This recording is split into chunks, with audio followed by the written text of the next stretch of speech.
हाय Deepansh, welcome. कैसे हैं आप? Hello sir. Thank you. I am और वेल। हाउ आर यू हाँ, डूइंग? बस बस। तो आप गाजियाबाद से हो? नहीं, नोएडा से हो? नोएडा से हाँ, हूँ। या नोएडा। राइट। Good good. तो कैसे आपका इन्वेस्टमेंट वगैरह है, पोर्टफोलियो वगैरह? हाँ मतलब हाँ है, बट कंफ्यूजन्स है बहुत। क्या क्या देख रहे हो काफी आप बेसिकली? कंफ्यूजन्स है कहाँ इसीलिए। कंफ्यूजन? कंफ्यूजन्स यही सर, मार्केट को समझने की कोशिश कर रहे हैं। हम्म। राइट। और कि कैसे मार्केट वर्क कर रहा है तो कुछ ज्यादा क्लैरिटी नहीं मिलती है अच्छा। कि कैसे मार्केट में काम करना चाहिए।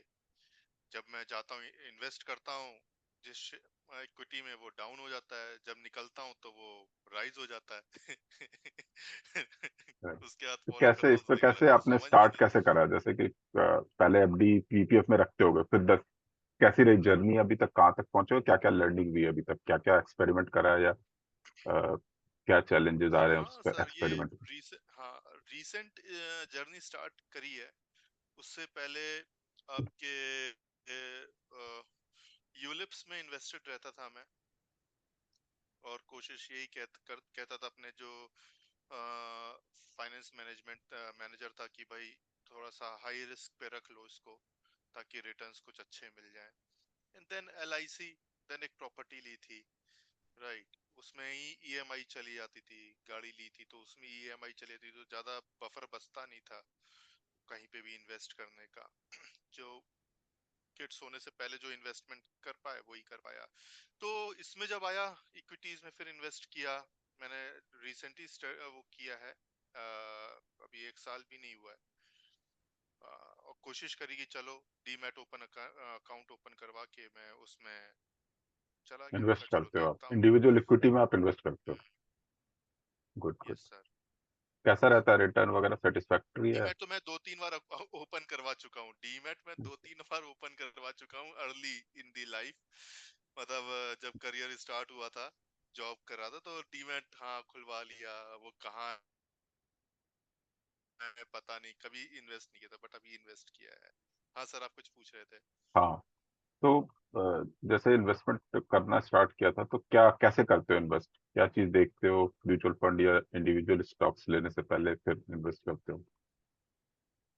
सर टिप्स देखता हूँ यूट्यूब पे।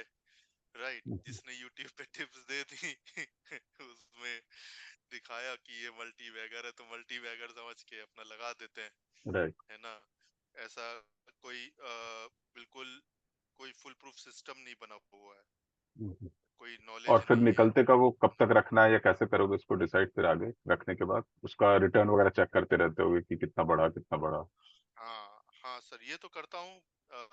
और ये भी रहता है कि भाई देखता हूँ कि हाँ कुछ प्रॉफिट आ गया है तो अपना निकल जाता हूँ। क्योंकि वो तो टिप उनसे नहीं मिलती है ना कि यहाँ से आप, वो तो बस ये बता देते हैं स्टॉप लॉस लगा दीजिए, इतना टारगेट मीट हो जाएगा। करेक्ट। तो मैं तो देखता हूँ कई बार उससे पहले ही गिरने लग जाता है, तो मैं समझ ही नहीं पाता हूँ कि मुझे क्या करना चाहिए।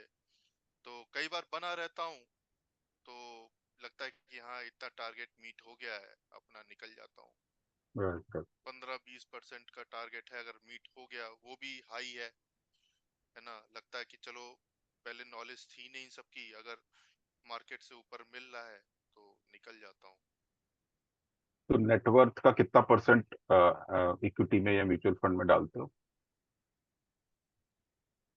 नेटवर्थ का सर मेरा कितना होगा, शायद 4%। नहीं, 4%? क्या बोल रहा हूँ मैं। नहीं नहीं नहीं, शायद कम बोल रहा हूँ, थोड़ा सा ज्यादा ही होगा, मैं आपको अच्छा। बता दूंगा एग्जैक्ट। नहीं नहीं, हाँ 10% के करीब टेन होगा। परसेंट के टेन आसपास है, परसेंट ठीक है। होगा। नहीं, फिर अच्छा है। हाँ आपने टेन स्टार्ट परसेंट किया है होना चाहिए।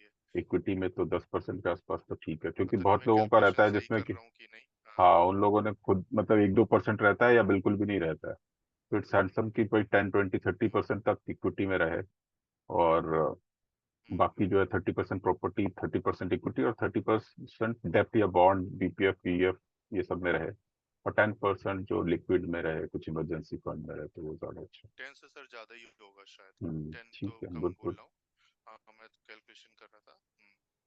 तो क्या लगता है कि क्या सीख लोगे तो मतलब अच्छे से इन्वेस्ट कर पाओगे या कंट्रोल आएगा? क्योंकि मैं देख पा रहा हूँ कि बिलीफ और फेथ तो है कि इक्विटी में इन्वेस्ट करके ग्रो कर सकते हैं पैसे को। तो कहाँ चैलेंज आ रही है कि क्या और पता नहीं लग बस जाएगा तो कर ये पाओगे अच्छे से? ये ये जो बात आपने बोली है, ये मतलब मैं ये देख रहा हूँ जिन्होंने मार्केट से पैसा अर्न किया हुआ है वो बोल पा रहे हैं, और हम जैसे जो लोग हैं अभी जिन्होंने अर्न नहीं किया है वो फंसे हुए हैं।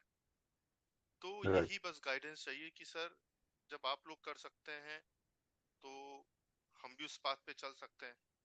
तो हम बिल्कुल। क्या गलती कर रहे हैं जो प्रोसेस मुझे नहीं पता है, या तरीके होंगे कुछ, क्योंकि YouTube वीडियोस देखता हूँ तो सब लोग कुछ ना कुछ बताते रहते हैं, तो क्लैरिटी नहीं मिलती एग्जैक्टली कि क्या चाहिए, मतलब मुझे क्या करना है। सब चीजें कोशिश करता हूँ बट वो वर्क नहीं करती हैं, क्योंकि मैं किसी से टच में तो हूँ नहीं।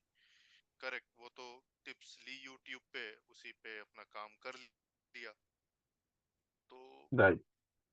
ये तो नहीं पता चलता है कि मुझे क्या करना है। तो एक जर्नी है, जैसे कि बाकी चीजें होती है कि हम कोई चीज लर्न कर रहे होते हैं या ग्रेजुएशन कर रहे होते हैं या इंजीनियरिंग कर रहे होते हैं, तो एक प्रोसेस होता है। हम पहले थ्योरेटिकल सीखते हैं एंड देन उसको इम्प्लीमेंट करते हैं कुछ लैब्स में या उसमें, एंड देन फिर रियल लाइफ में आते हैं एंड देन फिर जीरो से एक तरह से स्टार्ट करते हैं, और वहां से फिर रियल टाइम जिस भी कंपनी है उसका कल्चर सीख के उसको फिर आगे बढ़ते हैं। तो इस तरह इन्वेस्टमेंट भी एक तरह का एक बिजनेस है, स्किल्स बेस्ड, जिसमें कि मनी को मैनेज करना या किसी भी कंपनी को समझना कि कैसे वो काम कर रही है, और उसका हम पार्टनर बन जाते हैं, एक तरह से परसेंटेज ओनर बन जाते हैं, एंड देन वो कंपनी परफॉर्म कर रही होती है, हम एज ए साइलेंट पार्टनर उसके ग्रोथ में पार्टिसिपेट कर रहे होते हैं। तो ये समझने के बाद लग रहा है कि अब हमें देखना पड़ेगा कि ये कंपनी कैसा परफॉर्म करेगी, उसके अकॉर्डिंगली हम उसके साथ पार्टनरशिप करेंगे। जैसे हम अगर हम अपना बिजनेस स्टार्ट करना चाहते हैं, तो हम देखेंगे ना कि क्या मार्केट में चल रहा है, किसकी सेल होगी, किसके क्लाइंट मिल जाएंगे, तो हम उस तरह के प्रोडक्ट या सर्विसेज बनाएंगे एंड फिर मार्केट में हम वो बेचना स्टार्ट करेंगे। तो रादर कि हम अपनी इंटरप्रेन्योरशिप जर्नी या प्रोडक्ट सर्विस बनाएं, हम अभी एग्जिस्टिंग में से चूज करेंगे कि कौन सा अच्छा प्रोडक्ट है जिसका मार्केट में बायर है, चल रहा है, सर्विस अच्छी दे रहा है, ग्रोथ हो रहा है। ये सब चीज देख के उस कंपनी के पार्टनर बन जाएंगे, और बहुत ही अच्छी अपॉर्चुनिटी है अभी इंडिया में कि हम बड़ी इजीली टाटा बिरला अंबानी किसी के भी पार्टनर बन सकते हैं। और लार्ज कैप जैसे निफ्टी है, तो वो 50 लार्ज कैप कैप मतलब कंपनी है जो कि इंडिया की टॉप 50 कंपनी है। उसका नेक्स्ट 50 है जो नेक्स्ट टॉप 50 है। तो इस तरह 2-3 हजार कंपनी है इंडिया में। तो फर्स्ट 100-200 कंपनी में से ही जो तुम्हें अच्छे लग रही हो, जिसके सर्विसेज अच्छी हैं, जिसकी सर्विसेज प्रोडक्ट आप यूज कर रहे हो, उसमें इन्वेस्ट करो, उसके पार्टनरशिप करो, एंड देन जर्नी देखो 2-3 महीने कैसे चल रहा है।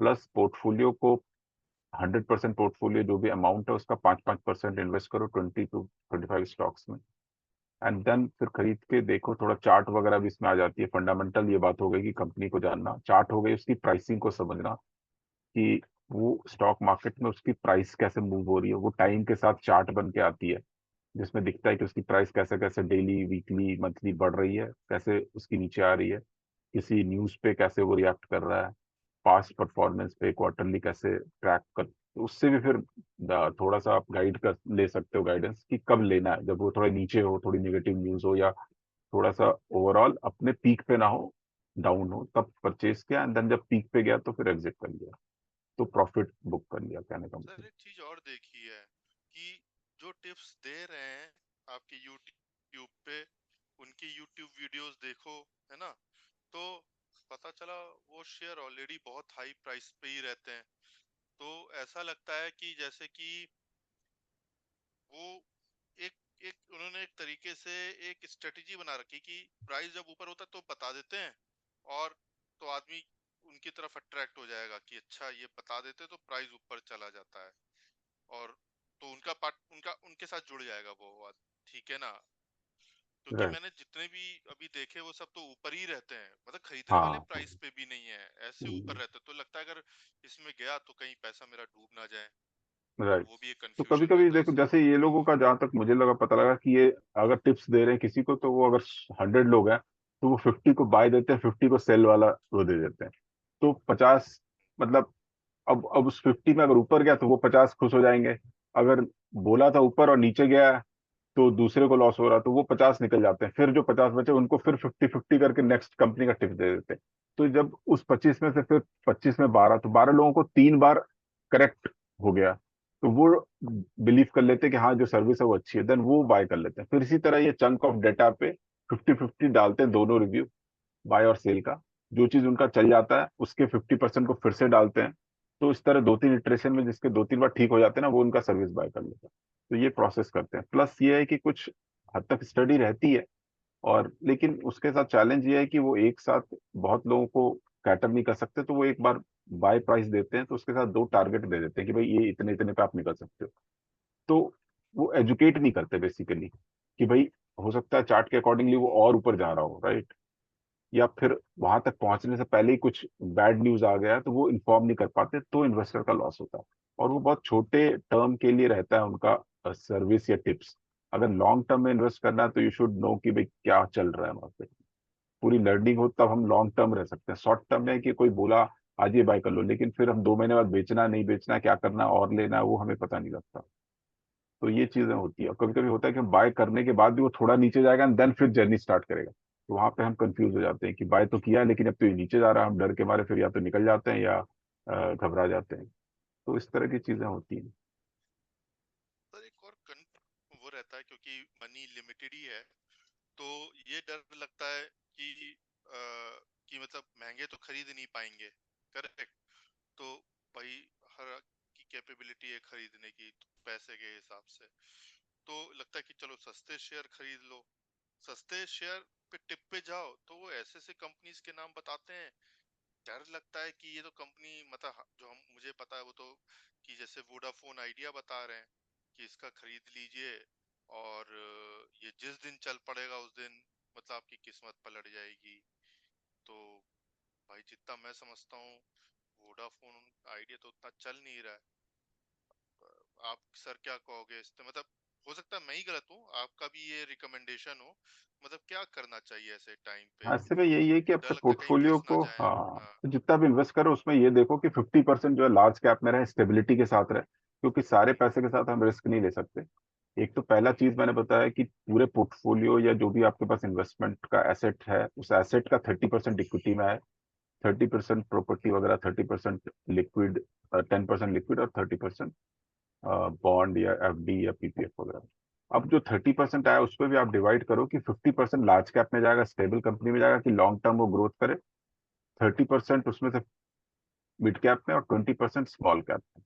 तो इसमें फिर जैसे आप कह रहे हो कुछ एग्जांपल स्मॉल कैप तरह दे रहे हो, तो वो अपने 20% अमाउंट, जैसे कि आपका 10 लाख का पोर्टफोलियो, तो 2 लाख जो है वो 2 लाख अपना स्मॉल कैप में लगाया, 3 लाख मिड कैप में लगाया और 5 लाख जो है लार्ज कैप में लगा के फिर से धीरे धीरे इन्वेस्टमेंट करके और टाइम के साथ सीखते गए, एंड देन फिर आप उसमें मूव कर सकते हो। क्योंकि स्मॉल कैप थोड़ा रिस्की होता है, तेजी से बढ़ता भी है और गिरता भी बहुत तेजी से। तो अ, हाँ, तो इन्वेस्टमेंट में वो रिस्क कह सकते हैं कि रिस्क को मैनेज करने के लिए हम अपना डाइवर्सिफाइड पोर्टफोलियो रखें, 50% लार्ज कैप में रखें, प्लस एक डाइवर्सिफिकेशन हमने ऑलरेडी चला दी है कि 15 से 25 स्टॉक रहेगा, तो वहां हमें एक डाइवर्सिफाई हो गया, प्लस हमारा large cap mid cap small cap में भी डाइवर्सिफाई हो गया, तो डबल रिस्क एक तरह से मिटिगेट कर रहा है। Okay okay. और सर कोई जरूरी हमारा जो पोर्टफोलियो है वो प्रॉफिट मतलब ओवरऑल प्रॉफिट दिखना जरूरी है, या हमारे इंडिविजुअल शेयर्स अच्छा करते रहें? क्योंकि देखिए पोर्टफोलियो तो इंडिविजुअल शेयर से ही बना है, राइट। तो इंडिविजुअल शेयर्स पे पोर्टफोलियो का मैटर है, बट हर की किसी की अपनी जर्नी है। तो क्या हमारा ये मकसद होना चाहिए कि हमारा पोर्टफोलियो प्रॉफिट मतलब अच्छा दिखाए? अगर हमारी कोई शेयर्स हमारे अच्छे रिटर्न्स दे रहे हैं और 70-80% रिटर्न दे रहे हैं और अभी दूसरे शांत बैठे हुए हैं, तो तो हो सकता है कि पोर्टफोलियो ओवरऑल प्रॉफिट में इतना ना दिखे। तो क्या उतना सोचना चाहिए, या फिर हमें ये रहना चाहिए कि हमने जहां पैसा अपना लगाया है वो ठीक जगह पे हो, तो अपने अपना सब काम कर लेंगे? मतलब अभी वो 80% दे रहा है उससे मैं निकल जाऊंगा, जो अभी नीचे बैठे हैं वो चलेंगे तो वो अपने चल एग्जैक्टली। जाएंगे। हम्म। तो पोर्टफोलियो आज एक होल बिजनेस है आपका। बिजनेस में जैसे बहुत सारे प्रोडक्ट होते हैं, किसी एक कंपनी के बहुत सारे हम्म। प्रोडक्ट होते हैं, कोई प्रोडक्ट अच्छा चलता है, कोई प्रोडक्ट थोड़ा लेट चलता है। तो इस तरह आप एज ए पोर्टफोलियो आप सोचो कि मेरी कंपनी है, इसमें 20 प्रोडक्ट हैं, और वो कोई ज्यादा रिटर्न दे रहा है, कोई रिटर्न नहीं दे रहा है, किसी का ऑर्डर अभी नहीं आया है। और इंडिविजुअल कंपनी अपना जैसे प्रोडक्ट सेल करके प्रॉफिट बनाती है, तो इंडिविजुअल कंपनी आपके पास 20 कंपनी है, उस कंपनी की परफॉर्मेंस धीरे धीरे होती रहेगी, तो लॉन्ग टर्म में सारे प्रॉफिट बनाएंगे। हो सकता है शॉर्ट टर्म में दिखे कि एक ने 50% अचीव कर लिया, बाकी लोग नहीं करा, लेकिन वो लॉन्ग टर्म में वो 50 वाला 70 तक पहुंचेगा, और जो 0 या 10% है वो 30 40 50 100 भी पहुंच सकता है। तो इन्वेस्टमेंट में थोड़ा टाइम देना पड़ेगा। जैसे कोई कंपनी स्टार्ट होती है तो पहले दिन से प्रॉफिटेबल नहीं हो जाती, या अपना नेटवर्क या अपना बिजनेस कस्टमर्स बेस बहुत बड़ा नहीं कर सकती। तो हमने जैसे एंटर किया है, पैसा भी हमारा कम है, अभी छोटा अमाउंट है, तो जैसे जैसे टाइम होगा तो जो जिस पॉइंट पे हम गए हैं उससे आगे बढ़ेगा जब हम टाइम देंगे तब। क्योंकि कंपनी जैसे ग्रोथ करती है कि वो 20 साल से या 25 साल से कर रही है काम, तो वो ग्रो कर रखी है एक सर्टेन अमाउंट पे, मार्केट कैप पे। तो हम अब जस्ट एंटर किए हैं, तो हमारा भी एक मार्केट कैप से हम एंटर किए, तो उसकी ग्रोथ अब टाइम के आगे फ्यूचर में होने वाली है 2 3 4 साल में। तो उसको देखते हुए अगर 2 महीने 6 महीने 8 महीने 1 साल में हमें रिटर्न थोड़ा सा एज ए होल पोर्टफोलियो में हम देखेंगे, तो 15% ऑन एन एवरेज, 15 से 25% मिल जाएगा अगर अच्छा कंडीशन है, मार्केट कंडीशन। और लॉन्ग टर्म में तो 15% श्योर है, 15 to 20% श्योर है कि इतना हो जाएगा। तो आप देखोगे कि ये 3 4 टाइम्स एफडी के है या पीपीएफ के है। अगर 7% या 5 6% एफडी है, तो उसके 3 टाइम्स अगर रिटर्न मिल रहा है, तो लॉन्ग टर्म में ऑब्वियसली पैसा आपका जैसे एफडी में 10 से 12 साल में ग्रो होगा, यहाँ पे आपके 5 साल में पैसा डबल होगा।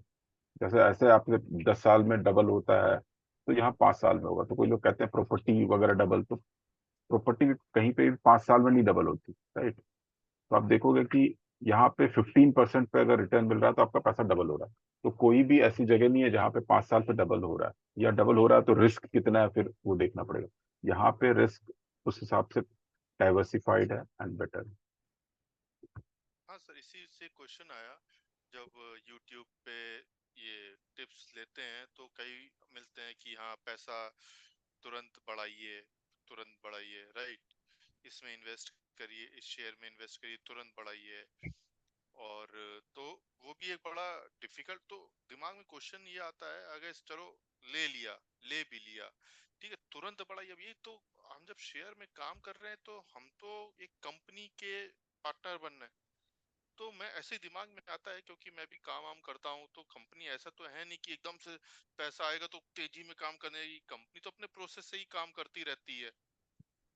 तो मतलब ऐसा कैसे ये लोग बोलते हैं कि ये इसमें इन्वेस्ट कर दिए, पैसा कुछ ही महीनों में डबल ट्रिपल हो जाएगा। बिल्कुल।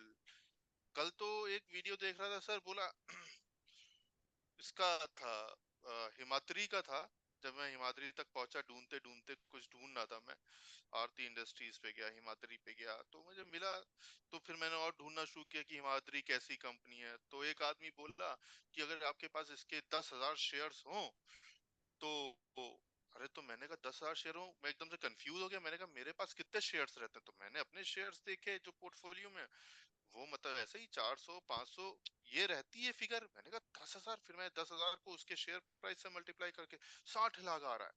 मैंने कहा ये तो मरवा देगा, 60 लाख इन्वेस्ट करवा रहा है एक ही कंपनी में। और मतलब 60 लाख लाएंगे भी कहाँ से, एक इन्वेस्टमेंट करवा रहा, दूसरा लाएंगे भी कहाँ से 60 लाख। तो मतलब समझ में नहीं आता है सर। ये लोग कहते हैं कि इतना मल्टीप्लाई हो जाएगा, उतना मल्टीप्लाई हो जाएगा एकदम से। वो भी बड़ा कंफ्यूजन रहता है। हाँ नहीं, बेसिकली क्या मुझे है कि जो लगता है कि शॉर्ट लोग टर्म, बग हाँ थोड़ा, मिसलीड करते हैं। बिल्कुल हाँ। जो शॉर्ट टर्म सोचते हैं वो थोड़ा सा अपने तरफ कस्टमर अट्रैक्ट करने के लिए थोड़ा सा ग्रीड देते हैं। जैसे कि हम्म। एकदम से राइट सिचुएशन या आइडियल सिचुएशन करके दे देते हैं कि भाई अब तक कोई 500% ग्रोथ हुआ, उसका वो कह रहे हैं कि अब आप ये ले लो तो इतना हो जाता, तो ये हो जाता। तो वो एक आइडियल सिचुएशन होती है, बट रियल टाइम में मैं जो बताता हूँ कि भाई डाइवर्सिफाइड रहो, स्लो पैसा ग्रोथ होने दो, जो आइडियल कंडीशन है। जैसे कि हम एक कार लेते हैं या गाड़ी लेते हैं, और उसको हम पहले दिन से 200 की स्पीड से नहीं चलाते। भाई स्टार्ट होती है 30 40 50 100 तक जाती है, फिर हम उसकी थोड़ी सी हाथ हैंड होल्ड, मतलब एक प्रैक्टिस हो जाती है, हाँ। तब जब रोड अच्छा रहे तब हम फास्ट करते हैं, अगर हाईवे पे है तब करते हैं, नहीं तो अगर शहर में चला रहे हैं तो हम अपना आइडियल 40 50 60 के स्पीड पे रहते हैं। तो सिमिलरली स्टॉक मार्केट में भी कंपनी कैसी है, कैसा टाइम चल रहा है, उसके अकॉर्डिंगली ड्राइव करनी है। ना कि आपका कोई भी लेते हुए 200 की स्पीड से वो हो जाएगा, वैसा नहीं होता है। तो एक को हम पास्ट के साथ तो ऐसा कह सकते हैं कि ये कंपनी है, ये देखिए इतने से इतना हो गया, लेकिन प्रेजेंट में वो बताना मुश्किल है कि ये वाला लेके और यही चीज इसकी रिजल्ट आउटकम आएगी जो हम प्रेडिक्ट कर रहे हैं या सोच रहे हैं। वो वॉरेन बफेट भी नहीं बता सकता या कोई भी इन्वेस्टर नहीं बता सकता कि किसके साथ क्या होने वाला है। तो इस, बिल्कुल सही कह रहे हैं सर। हाँ, उस गैम्बल या क्योंकि इस माइंडसेट में नहीं जाना चाहिए, ग्रीड में। आपको समझना चाहिए कि हर चीज का ऐसा ही है। मतलब जैसे इंजीनियरिंग या कोई कहता है कि भाई ये कर लो तो वो हो जाएगा, एकदम से आप सीईओ नहीं बन जाते। कोई आईआईटी से भी किया हो तो डायरेक्ट सीईओ नहीं बन जाता, है ना। ट्रू। वो प्रोसेस से ही गुजरता है, एंड देन फिर प्रैक्टिस करके लर्न करके फिर वो ग्रोथ पे आता है। तो उसी तरह हर स्टॉक पे भी टाइम लगता है और तब ग्रोथ पे आता है। वही मतलब जो भी शेयर देखते हैं ये लोग टिप्स में तो सारे हाई होते हैं सारे, मतलब हाँ, सारे, क्योंकि वो और मतलब सेलेक्टिव वाले अच्छे बढ़ दिखाते हैं चले कि, होते तो बिल्कुल। हाँ, हाँ। क्योंकि कस्टमर अट्रैक्ट करने के लिए वो सेलेक्टिव स्टॉक हम्म। दिखाते हैं ताकि लोगों को एकदम से इम्पैक्ट हो, ग्रीड आए तो उनकी सर्विसेज हम्म। बाय करें। तो इस वजह से वो एकदम से आइडियल सिचुएशन और जो पास्ट में अच्छा कर रखा है उसकी स्टोरी सुनाते हैं। जैसे उन्होंने 10 का रिकमेंड किया होगा, उसमें से दो चल गए होंगे, तो उन दो को एग्जाम्पल दिखाते हैं। आठ जो फेल हो गए या कम चले उनकी बात नहीं करते, वो भी बताते हैं देखिए हम ये दो बताए थे और उसकी स्क्रीनशॉट देंगे, लेकिन उस स्क्रीनशॉट के साथ 10 भी होंगे, राइट। हम्म। तो वो चीजें जो चल गई हैं उनका वो सिर्फ एग्जाम्पल लेके दिखाते हैं कि भाई हमने ये लिया था, बताया था, या ये हुआ था, देखिए अब 200% हो गया। जबकि उन्होंने 20 बताया और 20 में दो गए, तो प्रोबेबिलिटी फिर वो 18 का क्या हुआ, वो चीजें किसी को नहीं पता। Correct correct correct. तो बेटर सब सिचुएशन यही रहता है कि आपको नॉलेज हो, लर्निंग हो, एंड देन आप 15-20 को लेके चलो और उसका एक एवरेज रिटर्न 20-25% आए, तो हर 3 साल में अगर डबल होता है पैसा, 3 साल में डबल होता है तो वो 10 साल में 10 टाइम्स हो जाता है। तो दैट्स इट, गुड रिटर्न। और मल्टीप्लाई, या फिर ये कह सकते हो पैसिव इनकम जनरेट करता है। जैसे हम अभी वर्क कर रहे हैं तो टाइम बेच के हम अब पैसा कमा रहे हैं। तो अगर आप अपने मनी को वर्क पे लगाते हो और वो कंपाउंडिंग होता है तो पैसिव इनकम कहते हैं उसको। तो सर ये बताइए, मैं तो जैसे शेयर लेके अपने डाल दिए हैं, ज्यादा देखभाल तो कर नहीं पाता, तो उस जगह पे क्या गाइडेंस रहेगी, क्योंकि नौकरी करता हूँ तो उतना टाइम इन्वेस्ट नहीं कर पाता हूँ, तो मतलब क्या हाँ, इसमें बढ़ेगा ही ये, बढ़ेगा मेरा पैसा, जैसे मैंने डाल दिया कंपनी तो क्या बढ़ ही जाएगा? हाँ, इसमें भी वही है कि ये तुक्के वाली बात हो जाएगी। अगर डाल दिया तो लॉटरी खरीदने वाली बात हो गई कि भाई खरीद लिया, निकल गया तो निकल गया। तो ऐसा नहीं होता, कभी कभी होता है कि दो चार कंपनी बहुत ही खराब परफॉर्म करके वो जीरो हो जाए या 10% रह जाए। तो it's better to track your portfolio. तो एक हीरो स्ट्रेटेजी या स्मार्ट ट्रैकिंग मेथड्स मैंने बनाई है, जो कि अपने पोर्टफोलियो को कैसे वीकली आप ट्रैक करते रहोगे, कलर कोडिंग करते कि कब उसे खरीदा था, कब बेचना है, या कब तक बने रहना है, कब उसमें नहीं एंटर करना है। ये सारी चीजें हीरो स्ट्रेटेजी में क्लियरली पता लगती है। तो स्मार्ट ट्रैकिंग से हम वीकली ट्रैक करते रहते हैं और 1 घंटे लगा के वो ट्रैकिंग को हर बार हम अपने वॉच लिस्ट जो पोर्टफोलियो में हमारे स्टॉक्स है उसको देखते रहते हैं। और जब भी वो सिग्नल इंडिकेट करता है कि अब ये नीचे जाने वाला है, तब हम उसमें से एग्जिट कर जाते हैं और कोई वैसे स्टॉक ओके। में घुस जाते हैं या एंटर कर जाते हैं जो कि अब ऊपर जाने वाला है।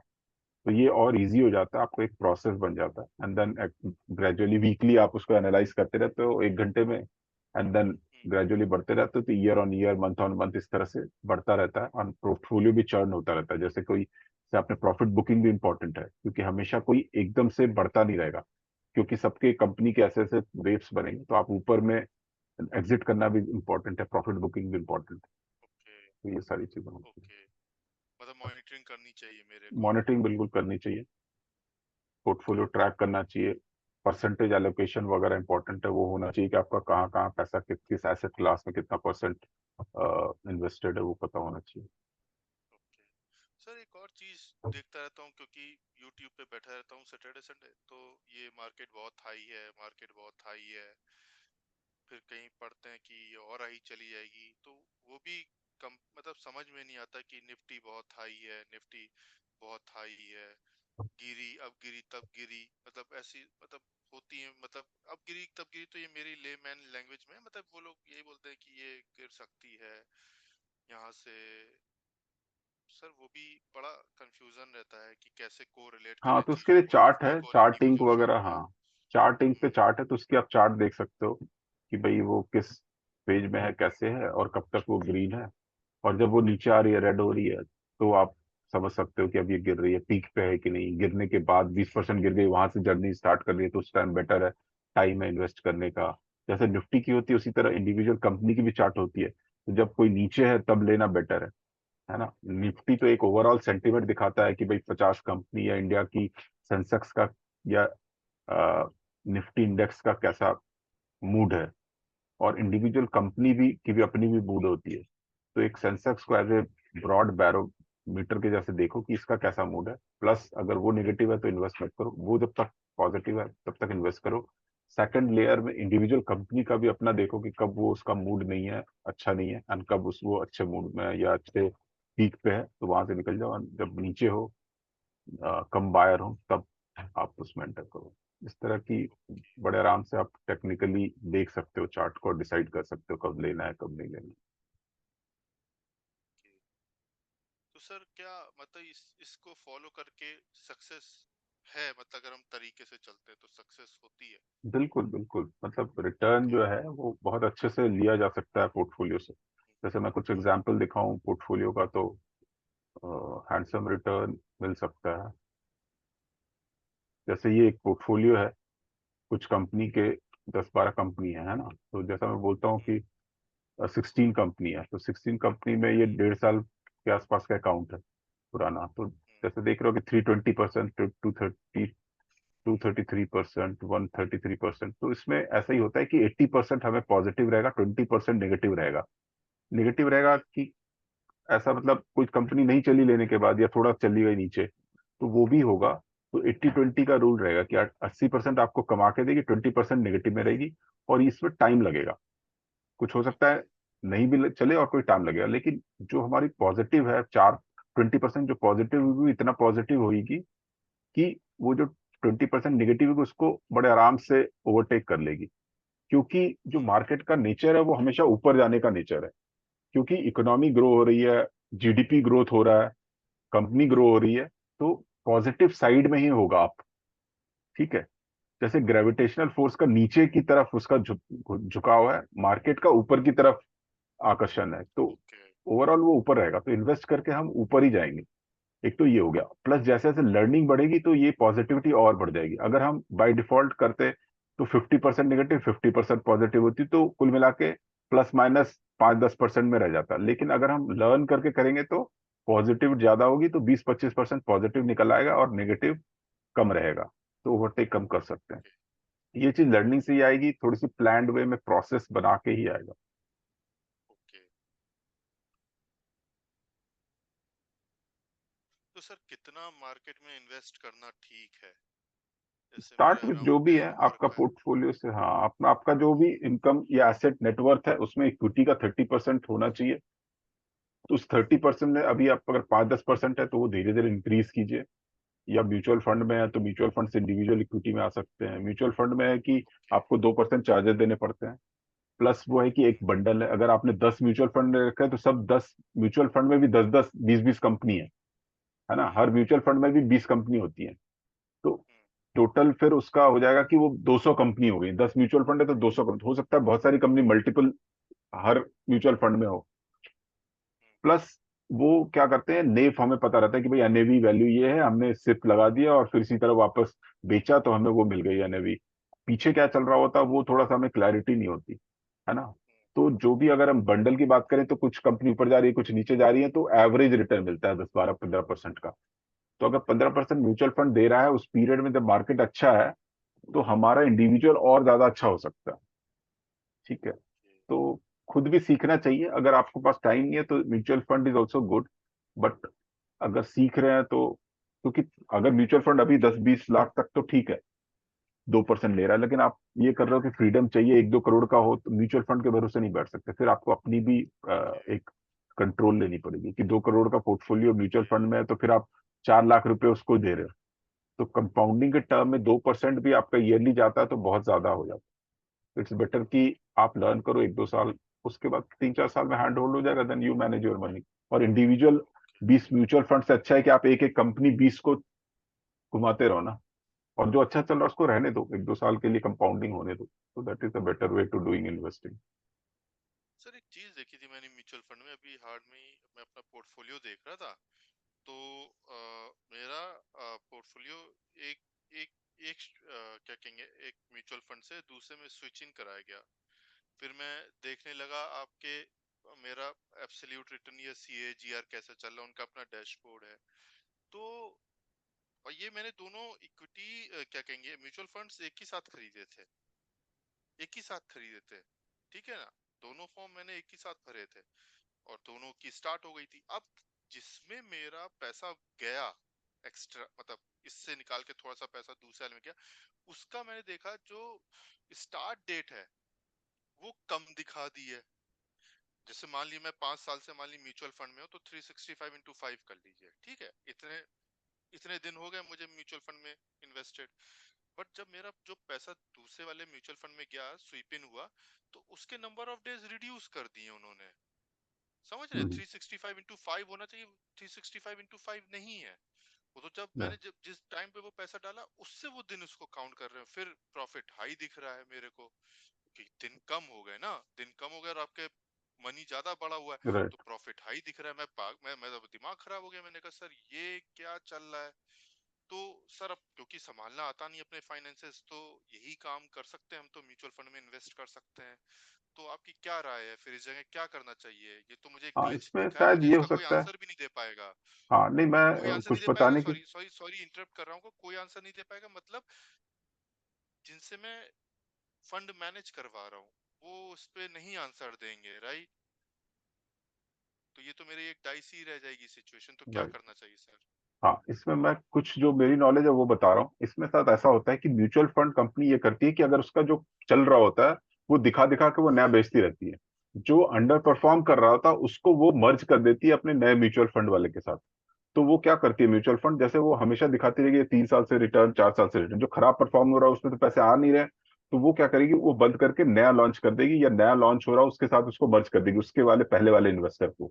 इस वजह से हो सकता है टाइम आपको कम लग रहा हो, दिखा रहा हो, क्योंकि आप 5 साल से इन्वेस्टेड थे और वो नया वाला जो 3 साल से इन्वेस्टेड था, तो हो सकता है आपका वाला उसके साथ मर्ज कर दिया हो, एंड देन उसके साथ आपका टाइम नया शुरू हो गया हो। एक तो ये रीजन हो सकता है, राइट। ओके। और दूसरा ये है कि हाँ, नेव और एनएवी और ये सब में थोड़ा सा मैनेज करना कि 3 साल बाद कितना रिटर्न था, वो थोड़ा सा मुश्किल भी रहता है, क्योंकि आपका सिप जा रहा होता है तो उसका अलग से कैलकुलेशन होता है, फॉर्मूला होती है।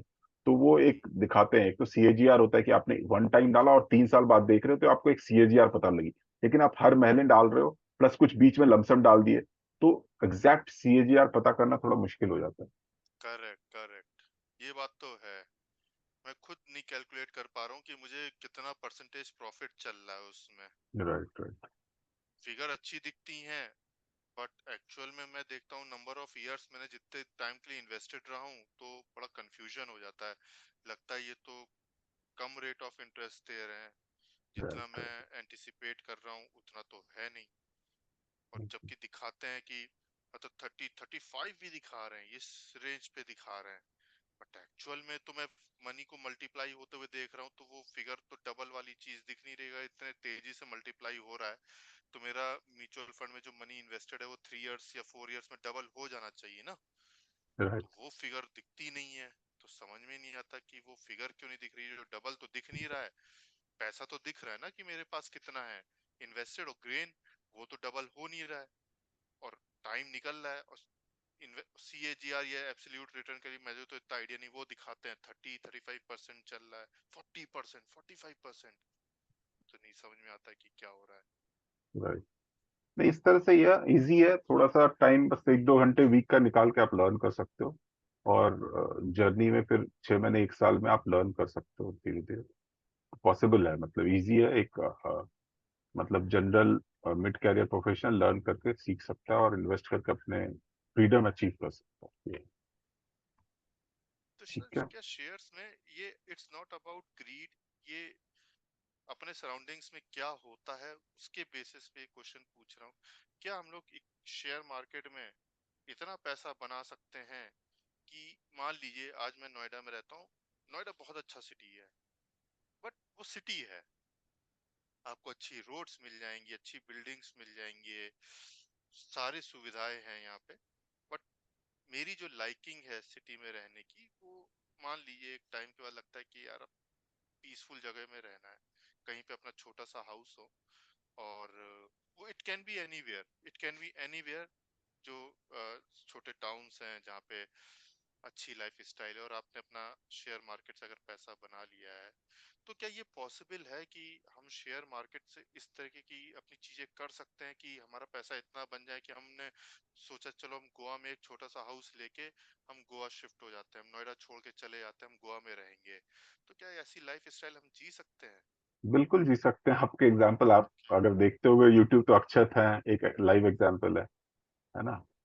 कि मतलब ये है कि बेसिकली आपको फ्रीडम चाहिए। जैसे मैं एग्जांपल के लिए बोलूं कि आपका ओके। जैसे 10 लाख का एक इनकम है, राइट। तो आप इसको 3 4 5 साल 10 साल तक जो सेविंग कर रहे हो, उसको आप 1 करोड़ तक ले जाते हो इन्वेस्टमेंट को। तो 1 करोड़ का 10 15% अगर रिटर्न आ रहा है, 15% या 20%, तो 20 लाख रुपए आ रहे हैं। तो आप फाइनेंशियली फ्री हो गए भाई। आप 10 12 लाख कमा रहे थे, उसको आपने 1 करोड़ का सेविंग कर ली, एंड देन उसके नेटवर्थ से आपने 15 20% कमाना सीख लिया। तो 15 20 लाख आ रहे हैं, तो आपका फ्रीडम आ गया। देन क्या है कि अब आपके पास टाइम है, तो उस पैशन पे फिर काम कर सकते हो। उस पैशन पे काम कर सकते हो, जैसे ऑनलाइन कुछ कर सकते हो, या आपका कुछ इन्वेस्टमेंट ही शौक है, तो फिर आप इन्वेस्टमेंट टीच कर सकते हो या कुछ भी कर सकते हो। तो मैं अक्षत का एग्जांपल दे रहा था कि वो भी इन्वेस्टमेंट ही सिखा रहा है एक तरह से लोगों को, है ना। तो फिर वो गोवा जाकर सेटल ही हो गया, है ना, एकदम से आपके लिए अच्छा। एग्जाम्पल परफेक्ट हो गया वो। तो इसी तरह आप ओके। किसी भी लोकेशन पे जा सकते हो, कोई भी सिटी जा सकते हो, अपने होम टाउन जा सकते हो, वहां से फिर ऑनलाइन आप जो इन्वेस्टमेंट पोर्टफोलियो, वो तो आपको फ्रीडम दे ही रहा है, पैसिव इनकम दे ही रहा है, प्लस आप अपने खाली टाइम का यूज करते हुए कोई ऐसी सर्विस या प्रोडक्ट दे सकते हो जिससे कि इनकम जनरेट कर रहे हो और वो आपका पैशन हो, है ना। तो आप अपने पैशन में काम कर सकते हो, जैसे आप ऑथर हो, या आप कुछ और सिखाना चाहते हो या पढ़ाना चाहते हो, तो उसमें भी आप रह के बड़े आराम से इस तरह की लाइफ जी सकते हैं, और बहुत लोग जी रहे हैं। ओके। हाँ, मैं जानता हूँ बहुत लोगों को जो इस तरह की लाइफ जी रहे हैं। सर ये क्वेश्चन इस तरीके से दिमाग में आया था, मेरे एक नोन वन है जो क्योंकि अब मैंने मैंने बताया मैंने कुछ टाइम से इक्विटीज में इन्वेस्ट किया है, और अभी तो मैं प्रॉपरली उसको कुछ कर ही नहीं पा रहा हूँ, इसीलिए मैं आपसे आके जोड़ रहा हूँ। तो ये क्वेश्चन इसलिए आया था क्योंकि इक्विटीज में आने से पहले मैंने बिटकॉइन में कोशिश करी थी। तो कोशिश वो कोई कोशिश मतलब कोई लंबे पीरियड की बात नहीं थी, कोशिश वो थी सिर्फ 4 5 दिन की। करेक्ट। वो कोशिश मैंने क्यों करी थी? कोशिश इसलिए करी थी, मेरे एक नोन वन है, रिलेटिव नहीं है, नोन वन है, जिन्होंने बिटकॉइन में इन्वेस्ट करके, है ना, गोवा में मकान भी कर लिया। मतलब आप विश्वास नहीं करोगे सर, मतलब या आप कर सकते हो, मैं मेरे लिए बड़ी बात हो जाती है, उसने बीएमडब्ल्यू भी हाँ, ले नहीं, ली। टाइमिंग टाइमिंग होती है थोड़ी। उन्होंने पास्ट ओके। 2 3 साल से इस फील्ड में होगा, क्योंकि हमें नहीं पता। तो वो इस फील्ड में करेक्ट, होगा, नहीं नहीं और ये बात तो साइट, है। हाँ, राइट टाइम पे वो एंटर कर गया, एंड देन रिजल्ट दिख रहा है। हम्म। तो अगर आप इन्वेस्टमेंट में आज में कर रहे हो, तो हो सकता है 5 साल बाद भी इस तरह का आपको रिजल्ट दिखे, या तो कोई दूसरा कहे कि मतलब आप एक हम्म। अचीवर हो, राइट। तो हो सकता अचीवर। है हम बाहर से उनको वैसे ही देख रहे हैं कि वो स्ट्रगल करे हो 5 7 साल से लास्ट, और अब जाके उन्हें रिजल्ट आ रहा हो। ठीक है, थैंक यू सर दीपांश। अब मीटिंग शायद अच्छा अब्रप्टली टाइम। अपने आप भी एंड हो सकता ओके है, ओके, फोर्टी इसलिए मिनट्स हो गए क्या? हाँ हाँ हाँ, तो अब नेक्स्ट वीक अच्छा फिर अच्छा, कनेक्ट बताइए कर नहीं लेंगे। चला आपसे बात हाँ, करेंगे, हाँ हाँ। नेक्स्ट संडे फिर ठीक है। कनेक्ट कर लेंगे एक बार, है ना। तो ठीक है ठीक है, सर। Thank you, nice.